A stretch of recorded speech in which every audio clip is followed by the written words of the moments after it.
ઈશ્વરની અદ્ભુત ભેટ 50મા દિવસના તહેવાર માટે દુનિયાભરના યહૂદીઓ યરૂશાલેમમાં હતા. ઈસુના અનુયાયીઓ પણ ત્યાં હતા. ઈસુએ તેઓને વચન આપ્યું હતું, તેની રાહ જોતા તેઓ ભેગા થયા. તહેવાર દરમિયાન ઈશ્વરની ભેટનું આગમન થયું.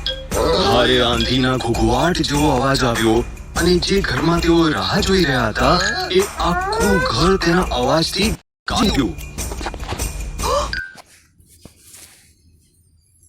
પછી અગ્નિ જેવું કંઈક લાગતું હતું તે દરેક પર સ્થિર થઈ ગયું.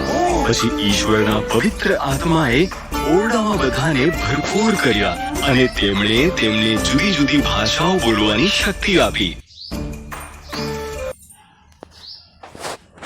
વિશ્વના બીજા ભાગના યહૂદીઓએ તેઓને સાંભળ્યા અને આશ્ચર્યચકિત થઈ ગયા.